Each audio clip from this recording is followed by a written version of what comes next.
On Global TV News Express, Defense Minister assures of President Tinubu's readiness to end insecurity.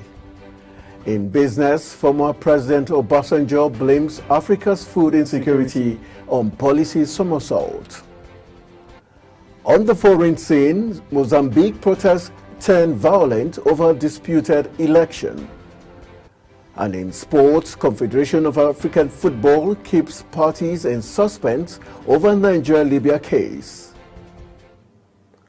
Hello and welcome to all our viewers in Nigeria and around the world to News Express on Global Television, coming to you live from the nation's capital, Abuja. I am Anthony Momodu. A quick reminder that Global Television is on DSTV channel 365 and free to air on Niconsat. The Minister of Defense, Badaru Abubakar, has ordered the troops of 17th Brigade Katsina to end the lingering insecurity bedeviling Katsina State, saying President Bola Tinubu is ready to supply everything needed to eliminate insecurity. The minister gave the order while addressing newsmen at the Katsina-Zamfara State's border town, Gurumbi Baure, in the Jibia local government area of Katsina State on Friday, while addressing troops at the 17th Brigade. The defense minister was in the state to assess and receive briefings on the ongoing military onslaught against banditry. President Bola Tinubu has extended his condolences to the Nigerian National Petroleum Company Board, its staff, and the families of affected by the recent helicopter crash off the coast of Bonny Finima in Port Harcourt, Rivers State. A statement released by Bayo Onanuga, Special Advisor to the President on Information and Strategy, says Tinubu expressed his deepest sympathies to the families of those lost, affirming his solidarity with the grieving parties. Sokoto State House of Assembly has endorsed the continuation of subsidized food supply and other commodities to the people of the state. The Assembly also reportedly approved that a commendation letter be written to Governor Ahmed Aliyu for the bold step taken to ameliorate the plight of the people. The state government had recently procured and disbursed foodstuff to the people of the state at subsidized rates. The approval of the letter followed a motion of urgent public importance presented by Abubakar Shehu and seconded by Shehu Aliyu during the Assembly's plenary session. In continuation of his campaign tour across Ondo State ahead of the November 16 Guba elections, Governor Lucky Ayedatiwa has assured people of Akoko South-East local government area of his administration's determination to spread developmental projects across the state. Governor Ayedatiwa, who thanked the people for their warm reception and support, said Akoko South-East local government area will feel the impact of his administration.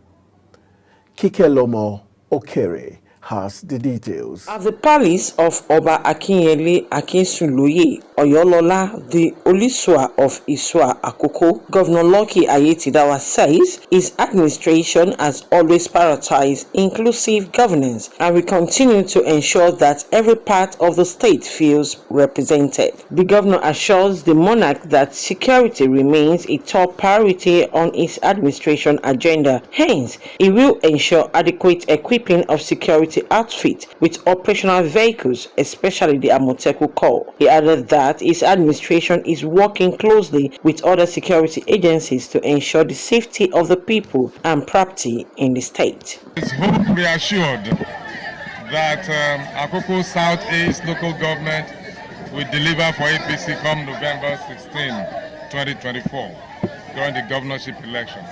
Like you said, I've been to almost all the major communities here. I've been to Ipimi, I've been to Ikpesi, I've been to Ikpe, I've been to Ifira, and now at Isua, the headquarters of the local government. And in all of these communities, the indigenes, the natives, They all came out in their large number to receive us. Not just to receive us, they were so joyful. They were celebrating. They were celebrating as if we have actually won the election. The demonstration of love and reception that they have shown signifies that they are ready to vote for our party, APC. So I'm so excited and I'm so happy that the result of this place is known already. During the visit, Oba Akinyele Akinsuloye commended the governor for appointing indigenes for the community into his government, stressing that the community has no reason not to support his election. The governor, during strategic stop at Ipe Akoko, Ipesi Akoko, and Ifira Akoko, appeals to the people of Akoko Southeast to convert their overwhelming show of love into electoral support in the forthcoming November 16 gubernatorial election. From Akure, Kike Lomo Okeri, Global Television News. The Oyo State Road Maintenance Agency, OYSROMA, has assured residents of the state of even distribution of road rehabilitation as the agency continues to rehabilitate bad roads across the state. The chairman, Raphael Ogunlade, who gave the assurance in Ibadan, the Oyo State capital, while inspecting some ongoing rehabilitation projects, noted that there had been numerous concerns from residents in other zones regarding the ongoing road rehabilitation in the state. Responding to the inquiries, Ogunlade said Governor Seyi Makinde has assured the residents of Oyo State that this rehabilitation process is not only going to be done in Ibadan alone, but will definitely extend to other zones till the whole Oyo State is covered. President Bola Tinubu has sworn in Dr. Abdullahi Usman Bello as the new chairman of the Code of Conduct Bureau, CCB. The brief swearing-in ceremony took place ahead of the Federal Executive Council meeting, which was also chaired by the President. Sharon Ajay has the details. After the swearing-in, Dr. Bello spoke to State House correspondents, pledging to tackle corruption through the Bureau. He emphasized the importance of integrity and accountability among public officials, vowing to uphold the agency's mandate.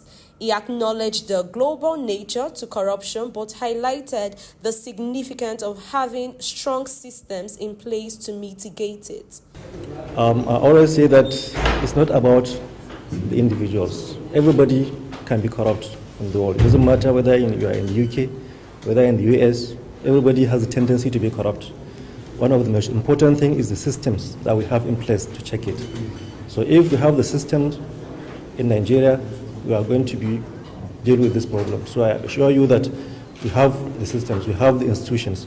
We only need to deliver on the mandate that is given to us. The CCB, Nigeria's foremost anti-corruption agency, has the mandate in ensuring that public servants act with integrity and avoid conflicts of interest.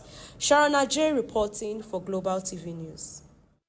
President Bola Ahmed Tinubu has started a reform of the livestock industry to increase its contribution to the nation's economy. This comes barely a day after the Ministry for Livestock Development announcement. The president stated that the long-term neglect of the livestock sector had weighed heavily on the country's import bills, with milk and dairy products accounting for $1.2 billion and $1.5 billion respectively. The president, who opened a two-day consultative workshop on livestock reforms on Thursday at the State House Conference Center, Abuja, pledged government support in revamping and repositioning the sector to create employment and attract foreign direct investment. The Olowa Igbara Oke, Oba Adefara Komi Agbede, says the traditional rulers in Ondo State have endorsed Governor Lucky Ayedatiwa for the November 16 governorship election. The monarch stated this while receiving the governor on a consultation and engagement visit in his palace at Igbara Oke, headquarters of Ife-Dore local government area, as part of campaign tour of the governor to the area. Kikelomo Okere was there for Global Television. The Olowa of Igbara-Oke, Oba Adefarakanmi Agbede, says Governor Ayedatiwa has listening ears and has displayed good character by treating the traditional institution in the state with utmost respect. The monarch says the achievements so far recorded by the governor in his 10 months in office are impressive, which shows that he will perform well if elected for a full term in office. According to Oba Agbede, the people of Igbara-Oke and Ife-Dore are solidly behind Governor Ayedatiwa and will vote him en masse on November 16.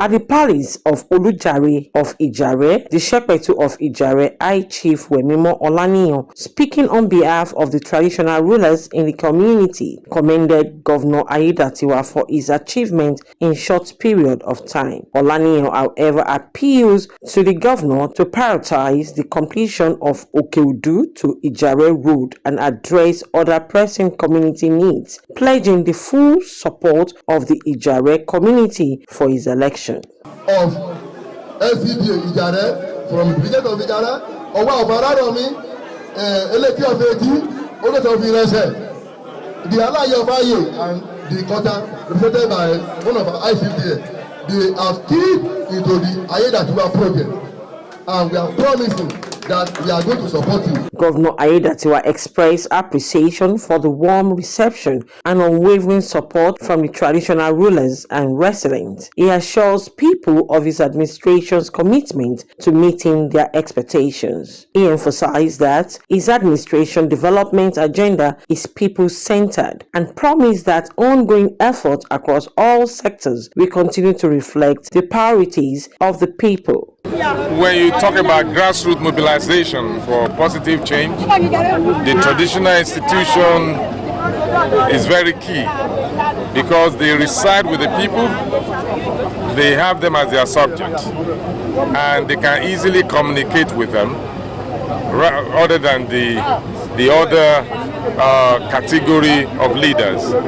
So that is why most of the time we pay homage to the traditional rulers, because this is where they dwell, they live among their people, and their people actually install them to lead them. The governor was also at the palace of Alara of Ilaramokin, Oba Abiodun Aderemi Adefeyinti, who commended the governor's developmental efforts and the appointment of sons and daughters of Ife-Dore into key positions in government. The monarch also reels out the need of the community, which the governor promised to address. Addressing the residents who troop out to welcome him, the governor says his government remains focused on delivering lasting infrastructure and improved service that will benefit every citizen.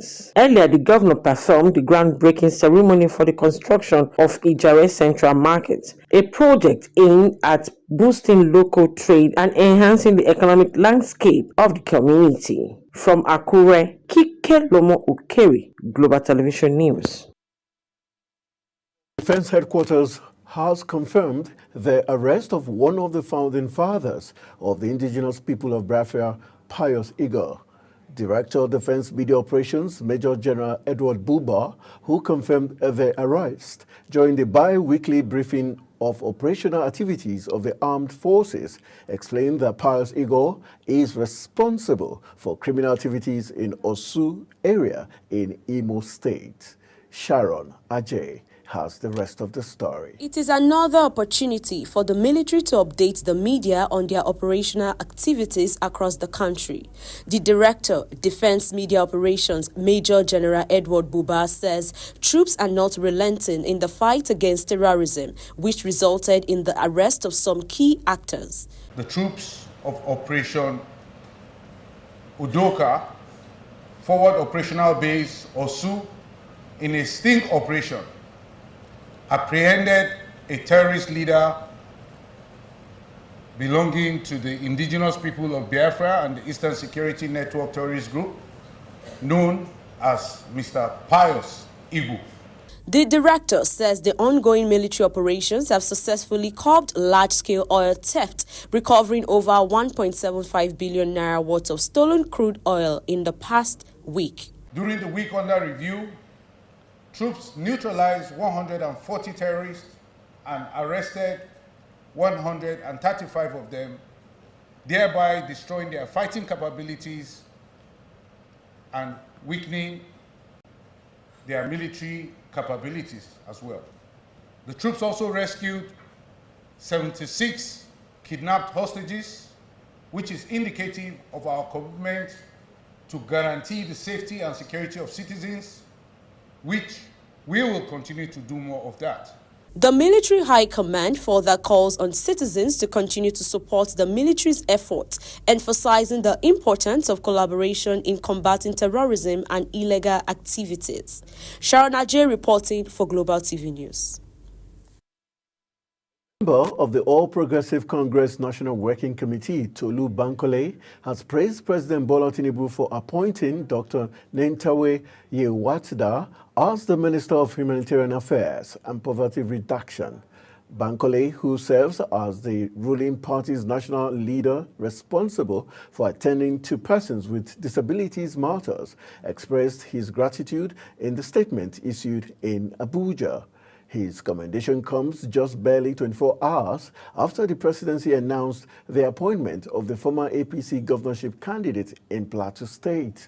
According to Bankole, the appointment reflects Yewatda's dedication and outstanding contributions to the welfare of vulnerable groups in the society. The Minister of Defense, Muhammad Badaru, has ordered troops of Operation Fansa Yama to arrest the notorious bandit leader, Bello Turji. The minister gave the order while addressing the troops at the 1 Brigade headquarters in Gusau, Zamfara State.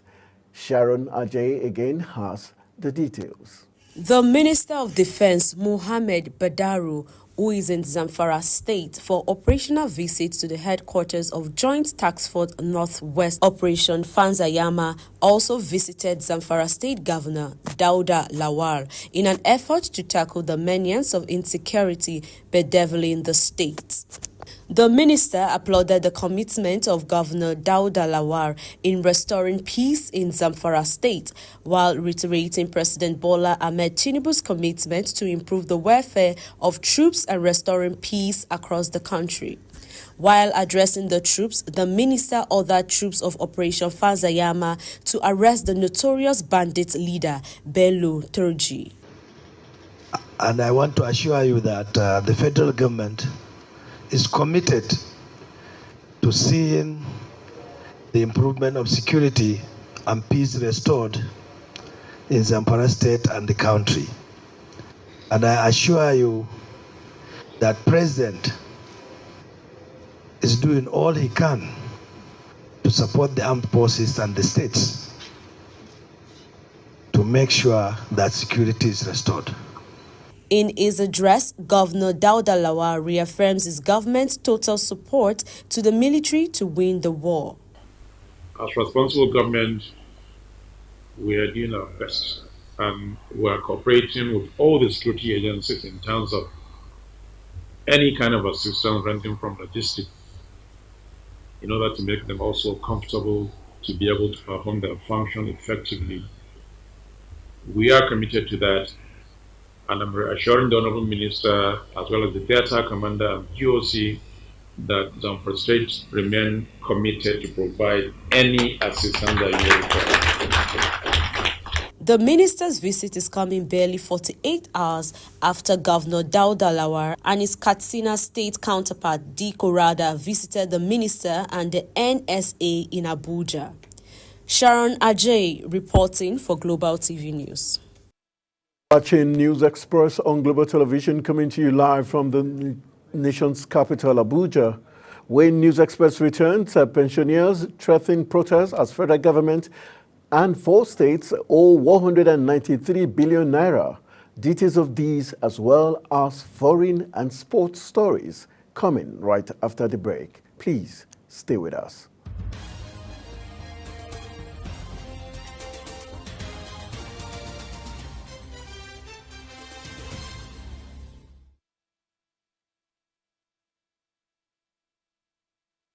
Welcome back from the break. This is Global Television bringing you live broadcasts of News Express. Thank you for staying with us. In business, Nigerians have been advised to always make use of the services of licensed electrical personnel and electrical contractors to avoid electrical accidents and other related issues.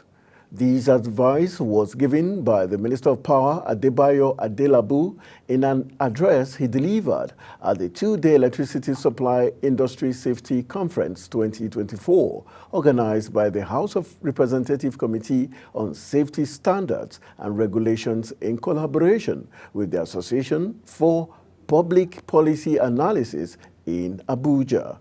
The minister, who was represented at the occasion by the Managing Director and Chief Executive of the Nigerian Electricity Management Services Agency and Chief Electrical Inspector of the Federation, Engineer Aliyu Tuku Tahi, stated that the advice had become necessary in order to avoid frequent electrical accidents and associated hazards.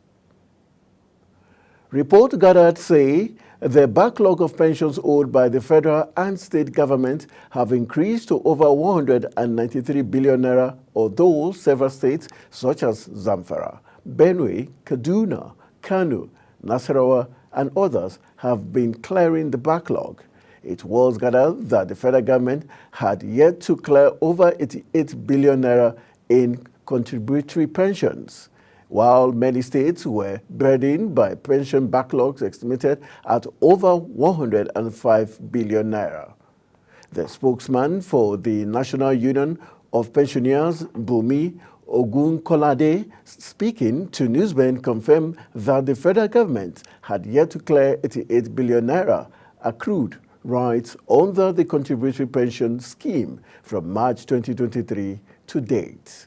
The scheme was introduced by Pension Reform Act 2004, and under this law, employees and employers jointly contribute to a retirement savings account for each worker, making pensions more sustainable. On the foreign scene, United Nations Secretary General Antonio Guterres informed Russian President Vladimir Putin on Thursday that his invasion of neighboring Ukraine breached the United Nations Charter and international law, according to a readout of their meeting. The UN Secretary General met with Putin on the sidelines of the BRICS summit in Kazan, Russia, following a speech in which Guterres called for a just peace in Ukraine. He reiterated his position that the Russian invasion of Ukraine violated the United Nations Charter and international law, stated and read out from the UN chief spokesperson after their meeting, which had faced criticism from Kiev. Kamala Harris was crowned as the Democratic presidential nominee at a jubilant national convention in Chicago. For thousands of party members and faithfuls, she was the electoral savior, replacing an 81-year-old incumbent who seemed incapable of defeating Donald Trump and winning another term. But even then, senior party strategists said they are worried that Democrats were overconfident about her path to victory. Now, as the election day looms and anxiety grows, it seems their concerns were well-founded.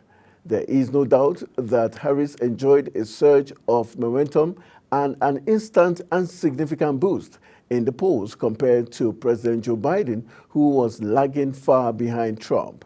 Yet it appears she was winning back those who normally vote Democratic anyway, but who had worried about Biden and his age. For victory, Harris needs to attract the voters from beyond the Democrat base while holding together the fragile coalition that helped Biden win in 2022. Palestinian ambassador to Nigeria, Abdullah Abu Shawesh, says the conflict in Gaza is not a humanitarian crisis, but a U.S.-Israel genocide purportedly with the largest home of child amputees in modern history. Ambassador Shawesh stated this during a press briefing in Abuja, where he noted that 171 infants had been killed. Global Television correspondent tells us more. The Palestinian ambassador stated that a total of 35,055 children are allegedly living without parents, 11,673 women, and 1,047 medical staff, and 117 journalists killed. He described the alleged disturbing figures of lives lost in the Gaza conflict as worrisome and inhuman. It is not a humanitarian crisis. It is the United States of America Israeli genocide, period. Call a spade, spade. Gaza is home for the largest cohort of children and youths in modern history. The smell of death is everywhere as bodies are left lying on the roads or under the rubble. In North Gaza, people are just waiting to die. They feel deserted, hopeless, and alone. He stressed the urgent need of the world to speak up against the war crimes perpetrated by Israel, assuring the press and the rest of the world of the accuracy and authenticity of statistics of casualties of the 384th day conflict. Silence is required when children sleep, not when they are slaughtered like sheep, right in the front of the world's eyes. Silence is complicity. Blinken and the United States of America is part of the problem, not the solution.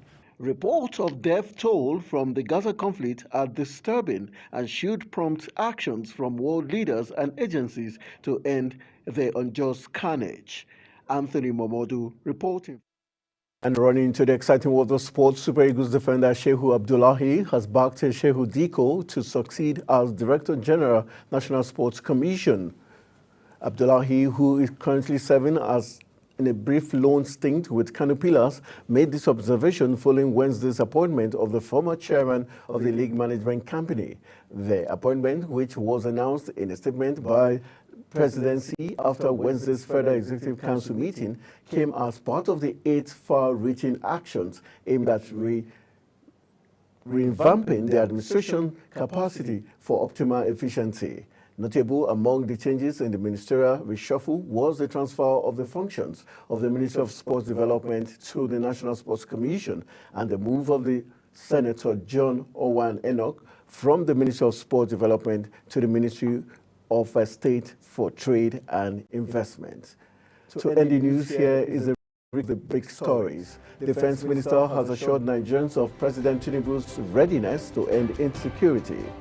In business, former President Obasanjo has blamed Africa's food insecurity on policy somersault.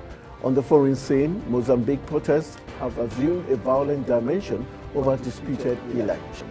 And finally, in sport, we told you that Confederation of African Football has kept parties in suspense over a Nigeria-Libya case. That's it on News Express, and it came to you live from Nigeria's capital, Abuja. A quick reminder that Global Television is on DSTV channel 365 and Star Times on channel 276. I am Anthony Momodu saying good afternoon.